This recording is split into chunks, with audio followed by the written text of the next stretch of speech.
Why are you gay? Jaque mate, hermanos. El fiscal general ha sido condenado y el PSOE sale más reforzado que nunca. Pedro Sánchez ha reaccionado a la condena hoy en el Congreso de los Diputados en la presentación de Anatomía de un Instante, ¿vale? Porque Pedro Sánchez estaba haciendo la presentación de Anatomía de un Instante y nos ha dicho lo que muchos sospechamos. Menuda inventada. Menuda inventada. El Cid Sánchez, una cuenta fan de Pedro Sánchez, publicaba: si pensáis que este golpe de Estado hunde a Sánchez, es totalmente al revés. Le refuerza a límites descomunales.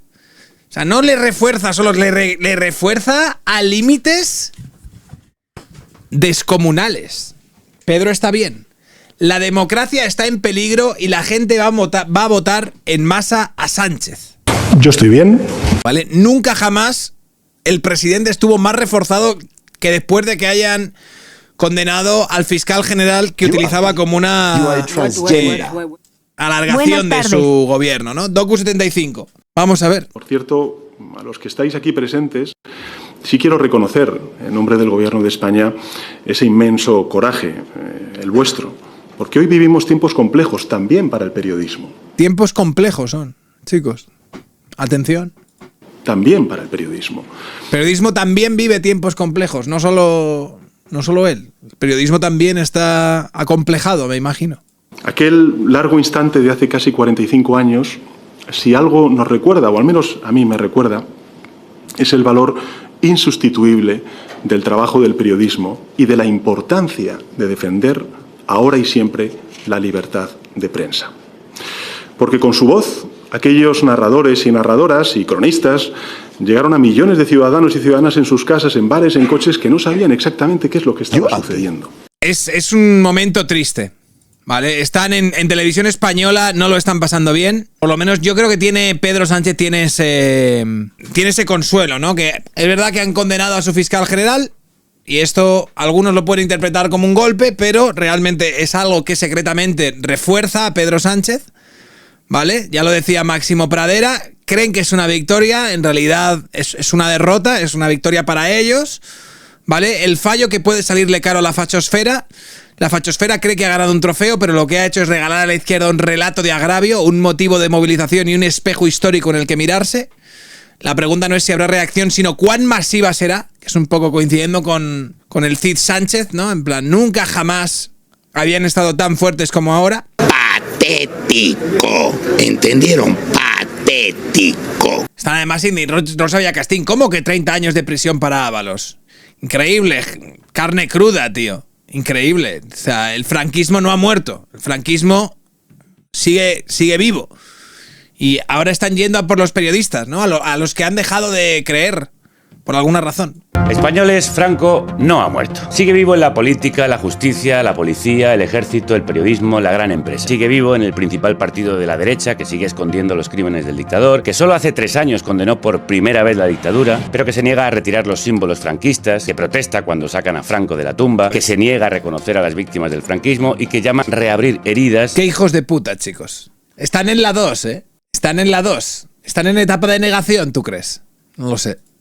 Necesidad de cerrarlas que tienen las familias de los asesinados por el régimen. Sigue vivo en la escisión franquista del partido, los ultras de Vox, que no solo han dicho abiertamente que con Franco se vivía mejor que ahora, sino que presentan un programa de retrocesos que encantaría al dictador. Sigue vivo en una justicia ultraconservadora que no fue depurada después de aplicar las leyes del movimiento y ahora aplica las leyes de la democracia con el mismo sesgo reaccionario, persiguiendo la libertad de expresión de las izquierdas, condenando a Alfon, los 6 de Zaragoza, las 6 de la Suiza, los jóvenes... Los 6 de Zaragoza, los 6 de la Suiza, el fiscal... Sasua y activistas del clima, la vivienda o el antifascismo por su ideología. También a raperos o tuiteros por comentarios, chistes o letras contra el franquismo y sus... Van a por ellos, chicos. Los 7 de Somos Aguas, tío, están ahí también. Ojo. Herederos. Y abre causas sin pruebas a expensas de organizaciones franquistas como Abogados Cristianos, Hazte Oír o Manos Limpias. Prospectivo todo, ¿eh? Con recortes de prensa van. Con recortes de prensa van, hermano. sigue vivo en una policía plagada de ultras y de sindicatos de ultraderecha que fraternizan con Vox y con neonazis y fascistas mientras se infiltran en los movimientos sociales de izquierdas y se emplean con saña contra toda manifestación antifascista, pero pastorean contra todas las putas manifestaciones antifascistas van, justo las concentraciones ultras. Por supuesto, también sigue vivo en esa parte del ejército que 50 años después aún no ha aceptado el paso a la democracia y habla en sus foros de matar a 20 millones de rojos y cargar como mínimo 20 millones,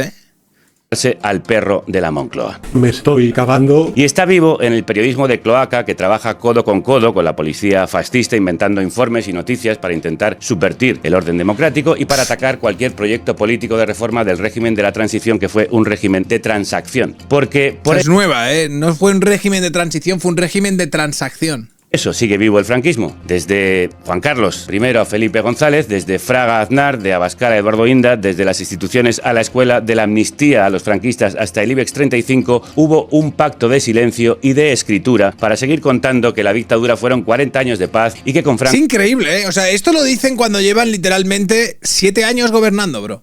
7 años gobernando la puta PSOE. Hemos pasado por gobiernos de...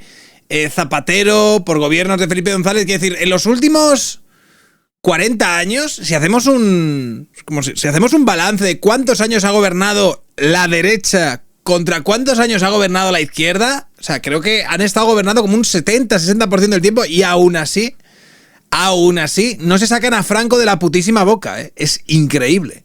Con lo malo no pasaba. Y que, por supuesto, la República fracasó. No que hubo un golpe de Estado que destruyó una democracia y a un país llevándolo a una guerra y a una dictadura de la que aún quedan cientos de miles de víctimas en las cunetas. 40 años de adoctrinamiento y propaganda siguen vivos 50 años después. Franco no ha muerto, pero que ni se te ocurra hablar de la putísima ETA. Bueno, a mí no me interesa esto, tío, Javier Crudo. Con todos mis respetos, tío, yo que he venido aquí a hablar del fiscal general del Estado. Yo he venido aquí a hablar de mi fucking libro. Vamos a ver, este señor seguro que me tiene que decir algo. Las caras, Juan, grabadlas. El Tribunal Supremo condena al fiscal general del Estado. Sin pruebas. Es el titular de la jornada y de la legislatura. El alto tribunal, roto literalmente entre conservadores y progresistas, impone mayoría conservadora. Inhabilitación de 2 años para Álvaro García Ortiz por revelación de secretos, los de la pareja de Isabel Díaz Ayuso. El defraudador confeso.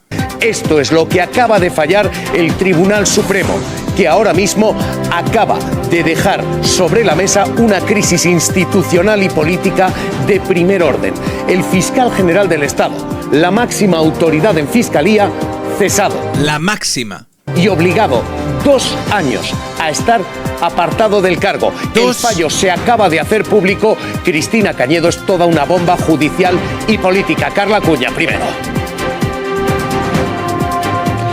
Condena histórica al fiscal general del Estado por este delito de revelación de secretos por filtrar los datos fiscales de Alberto González Amador. Lo condenan a una multa, a 2 años de inhabilitación y a pagar una indemnización a la pareja de Ayuso de 10.000 euros por los supuestos... ¿Qué temazo tiene de fondo este programa? Nunca lo había escuchado, Tiene puesto ahí una sesión de la ruta del bacalao muy loca.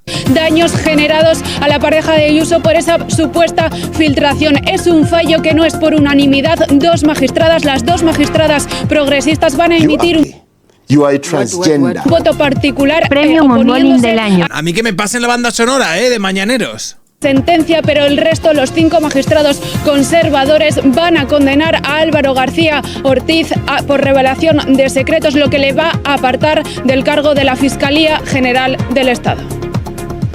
Importante la clave de mayorías hasta ahora, 5-2. Importante que se aparta de la redacción del fallo quien iba a ser su ponente, porque la ponente queda apartada. E importante también cómo quedan ahora mismo los periodistas que, como testigos y obligación de decir verdad, dijeron que esto que acaba de sancionar el Supremo como verdad jurídica era falso.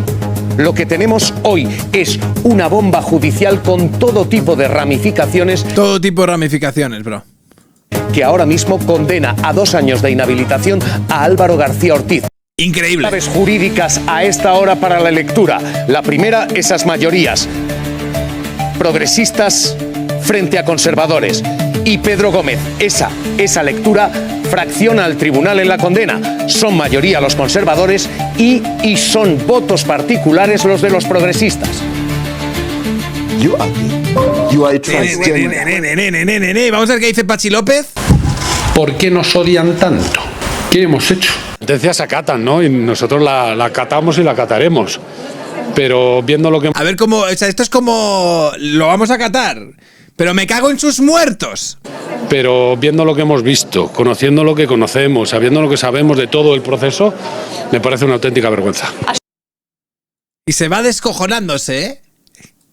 Sí, y este fallo adelantado que hemos conocido de esa sentencia que aún no está redactada tiene dos conclusiones principales. Primero, que Álvaro García Ortiz tendrá que abandonar la Fiscalía General del Estado por esa condena de 2 años de inhabilitación. Y segundo... Un buen hombre. Acatamos, pero no mucho.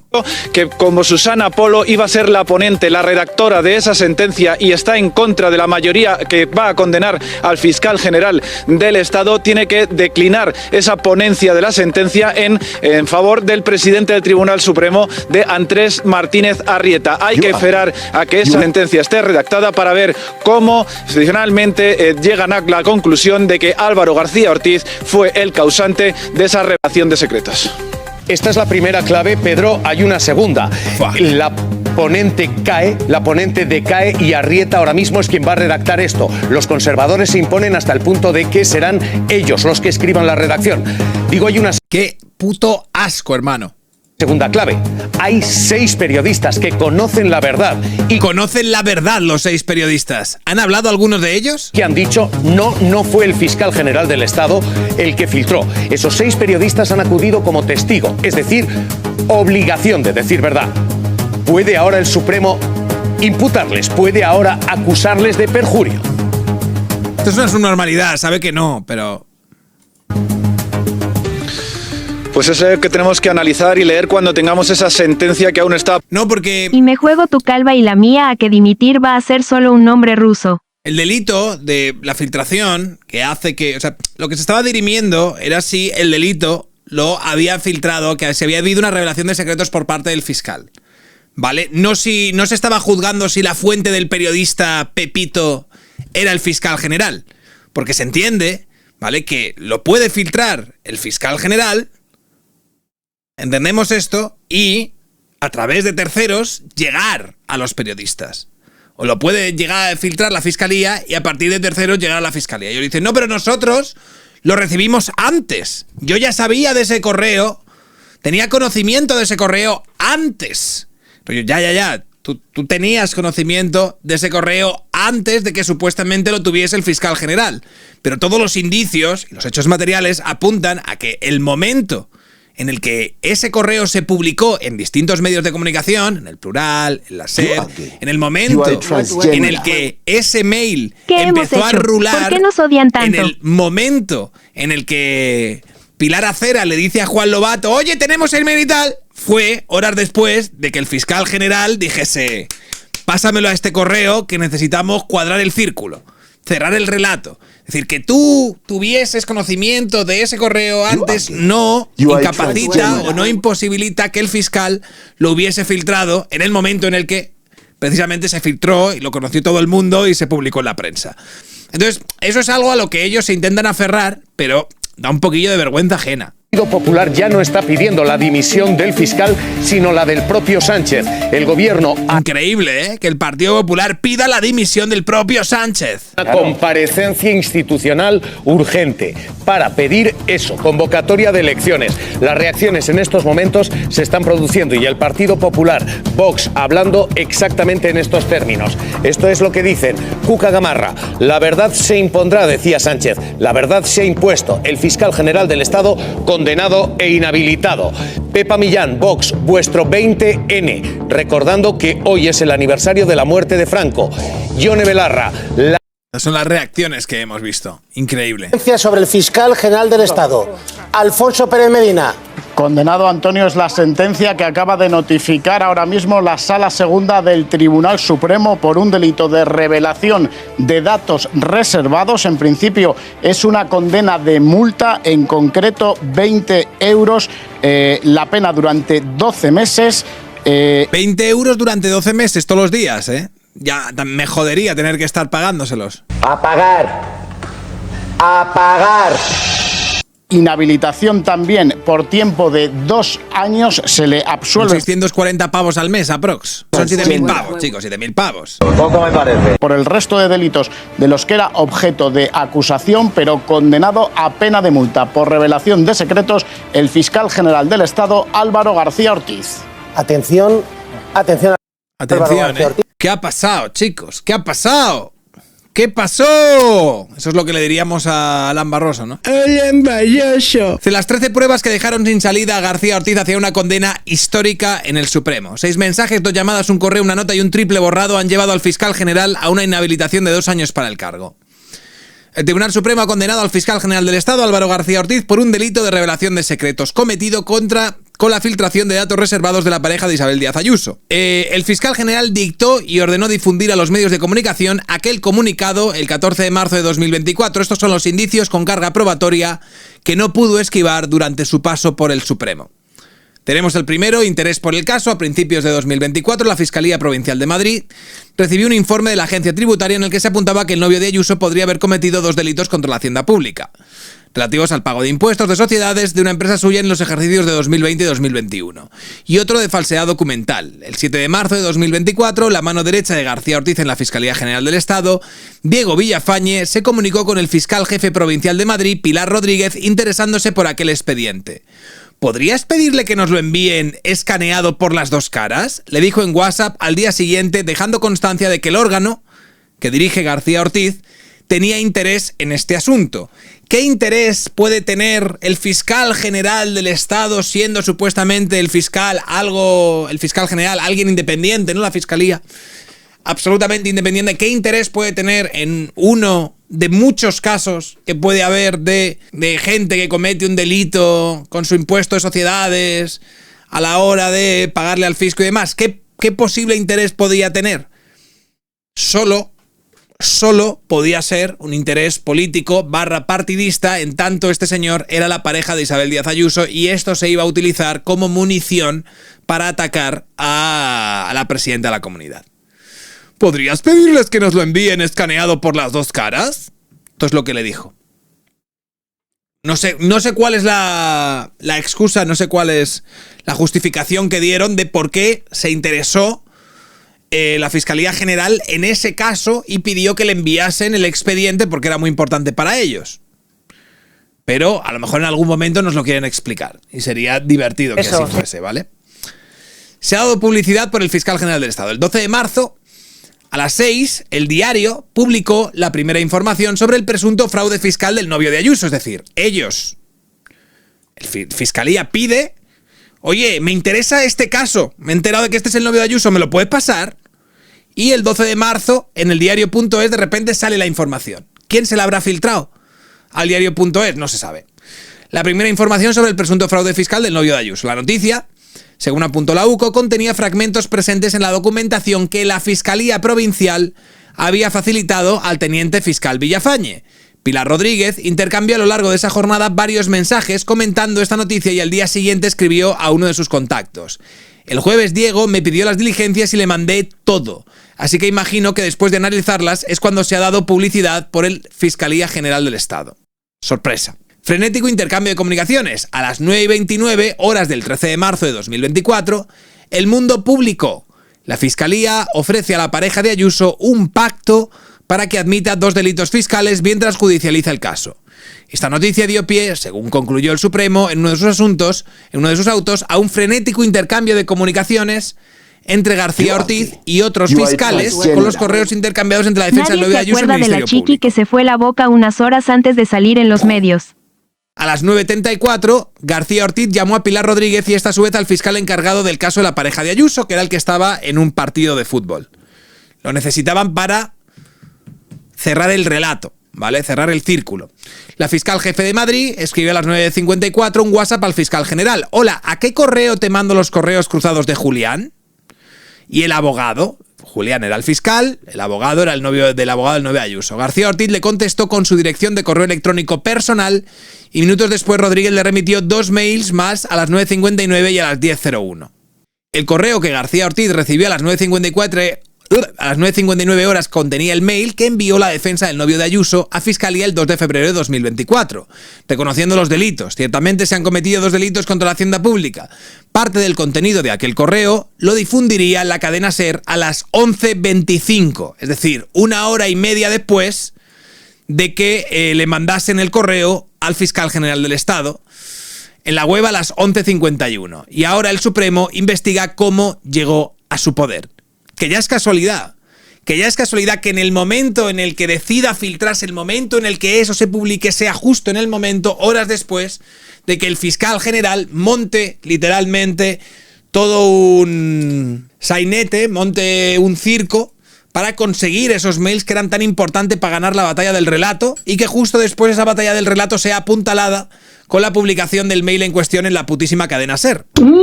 ¡Qué casualidad! Lo hizo un vago, ¿vale? No había indicios. Recordad, chicos, que no había indicios. Poco se habla de que Chiqui Montero conocía el futuro. Tras recibir 2 correos intercambiados entre Fiscalía y la defensa, García Ortiz echó en falta un tercero, el que queda recogido en la información del Mundo, ¿vale? Escribió al fiscal general, a Rodríguez, instándolo a conseguirlo. Ella inició entonces de nuevo una ronda de comunicaciones para intentar hacerse con aquel correo, mientras el fiscal general insistía.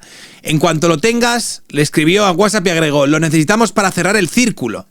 A las 11:46 horas, Rodríguez enviaba a García Ortiz aquel mail. Pasada la medianoche y una vez el fiscal general ya tenía acceso a todos los correos intercambiados entre el Ministerio Público y la defensa, la conversación con Rodríguez viró hacia un nuevo asunto: la nota de prensa que se iba a publicar para aclarar los detalles del caso, para señalar que la defensa ofreció primero el pacto a Fiscalía. Tiquití, tiquití, tiquití, tiquití. García Ortiz remitió a Rodríguez el comunicado a enviar y le escribió: si Birna está operativa, échale un vistazo y dime si está bien. No las fechas que lo están, sino el fondo. Aquella nota de prensa, sin embargo, contenía datos reservados del novio de Ayuso. Rodríguez y Alonso revisaron el comunicado y dieron el visto bueno, a lo que García Ortiz contestó: gracias. Aunque dan ganas de incorporar un poquito de cianuro, le respondió Rodríguez, y el fiscal general insistió en su agradecimiento. Gracias a todo el equipo, Fortuny, explicó Rodríguez. Has filtrado los correos. A las 9:10 del 14 de marzo, la fiscal superior de Madrid, Almudena Lastra, recibió una llamada de García Ortiz. Según ella misma testificó en la primera semana del juicio, cuando le cogió el teléfono le dijo: has filtrado los correos, ahora eso no importa, hay que sacar la nota cuanto antes. ¿Vale? Recordó que le contestó al fiscal general: es imperativo sacarla. Antes y después de aquella llamada, García Ortiz contactó con Lastra para insistirle en que diera publicidad a la nota de prensa que contenía información de los mails cruzados entre la defensa del novio de Ayuso y el fiscal del caso. Es imperativo sacarla, le escribió: si dejamos pasar el momento nos van a ganar el relato. Luego la nota de prensa, luego 0 mensajes. Los mensajes que obran en la causa se extrajeron de los teléfonos de Rodríguez y de Lastra, pero no de García Ortiz. En diciembre de 2024, la UCO constató que estas comunicaciones habían sido eliminadas del teléfono del fiscal general. El resultado del análisis de su terminal fue 0 mensajes pertenecientes a cualquier tipo de aplicación de mensajería instantánea en el periodo analizado, que comprende entre el 8 y el 14 de marzo de 2024.